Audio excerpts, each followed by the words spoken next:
Hello, users, and welcome to another episodic installation of Above It All, the series in which I talk about the coronavirus.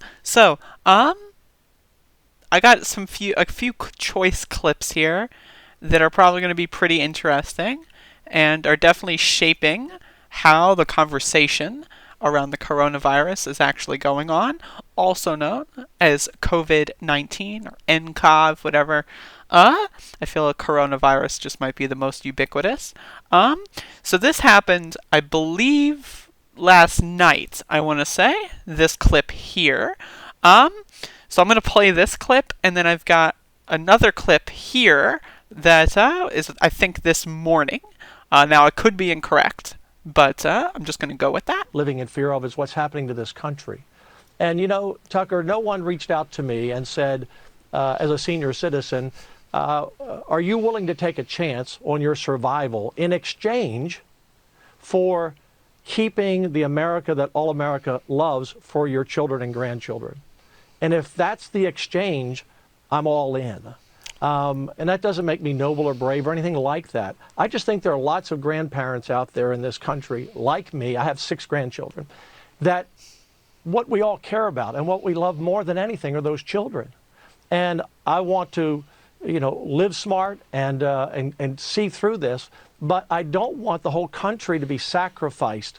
And that's what I see. I've talked to hundreds of people, Tucker, and just in the last week, and making calls all the time. And everyone says pretty much the same thing, that we can't lose our whole country. We're having an economic collapse. I'm also a small businessman. I understand it. And I talk with business people all the time, Tucker. And my heart is lifted tonight by what I heard the president say, because we can do more than one thing at a time. We can do 2 things. So, my message is that let's get back to work. Let's get back to living. Let's be smart about it. And those of us who are 70 plus, we'll take care of ourselves, but don't sacrifice the country. Don't do that. Don't ruin this great American dream. You're basically saying that this disease could take your life, but that's not the scariest thing to you. There's something that would be worse than dying. Yeah. And look, I'm going to. So it cuts off there. I wish it wouldn't, but I'm not going to go bother to dig up the full interview. But you get the gist. This guy, part of, I believe, the administration that signed into law the Chick-fil-A Act, I believe. Now, I could be wrong. I'm not, a huge Texan, but I'm pretty sure that this is the same guy that was with, I believe his name is Abbott. So clearly this guy is not too intelligent, but he's basically saying that instead of helping people who lost their jobs, we're looking at an ever-rising unemployment rate from this pandemic. We're looking at potentially 30, maybe even 40% unemployment by the time that we reach the height of this thing. So we're saying, like, okay, instead of giving those people money, and instead of, letting everyone stay at home to, curb the pandemic, maybe it would last 3 months or 4 months, we'll just wing it. That's the idea. Old people, we'll just wing it. We'll see what happens. If we die, we die. It sounds like that one video where, like, the young dude was like, if I get corona, man. Yeah, tubular, bro. Like, it sounds like that kind of thing, except this guy's a lieutenant governor of a major state. But, wow, just absolutely wow. And then I've got this other clip here that I want to play, and this kind of just puts more into perspective just how out of touch and crazy these folks are. Burks yesterday at the same news conference, Dr. Hotez said that the best estimate right now of the mortality rate here in the United States is 0.7 or 0.8%, as in less than 1%. Now, every life matters, and you don't want to minimize any of them, but when the mortality rate is that low, what is the balance? What would be your advice to the president if, say, he's trying to make this decision this coming weekend ahead of the expiration I guess this is a of few the days 15 ago. days to slow the spread? So what I would tell the president is that, Mr. President, the mortality rate, that may sound like a low rate. In fact, it's about 5 or 6 times higher than influenza. And what's more, it's not just older individuals. We're seeing about, according to the Centers for Disease Control, we're seeing about a third of the patients who are hospitalized under the age of 40. or 44.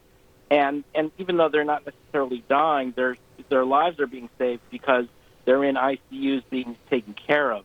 And the risk, I mean, the reason why Italy looks like Italy right now is you have so many patients in ICUs that they just can't take care of them all. Yeah. And you're starting to see high mortality. So I would say, look, let's get one public health victory under our belt here in terms of what's going on in New York.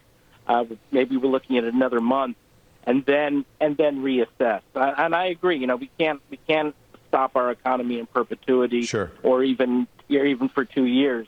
Doctor? But I think if you do it now, while the numbers are still steeply climbing in New York, and remember, now we're seeing a new epidemic coming on in New Orleans, so we don't really fully understand how this epidemic is going to play out. It's a brand new virus pathogen.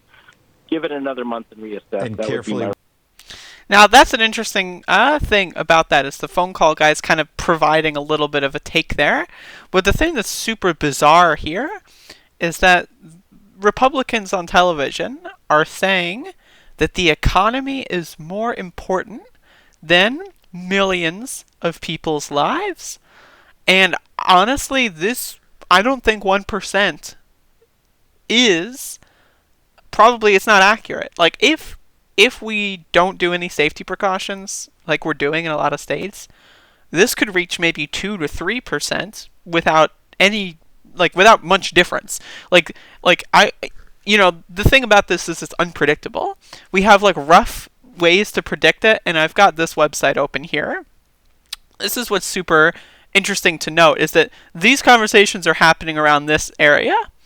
And then on the 22nd, we see a gigantic increase, more than double daily deaths. And you think, oh, maybe that's an anomaly, right? But then yesterday, even higher, triple the daily deaths from 2 days ago in the United States of America. So that we're not even beginning to approach a slowdown with the coronavirus pandemic. It's not even if a few days ago I could see making this argument and then boom, so we're not going anywhere here. As you can see on a linear scale, these are very important graphs. We're just skyrocketing upward. Daily new cases. This is a harder to pinpoint graph just because it's just based really mostly on testing capabilities more than anything. But 10,000 cases in one day yesterday. That is fucking huge. There are people out there that still pretend it's not that big of a deal. The corona flu.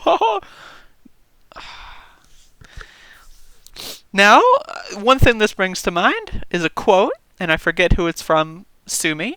But it's easier to imagine the end of the world than the end of capitalism. And I think we're seeing that in full effect here with the big establishment apparatus basically saying, yeah, capitalism's more important than millions of people's lives. Sorry about your luck. Shouldn't have elected me a few years ago. But Jesus Christ. Honestly, at this point, I think it might be a twofer.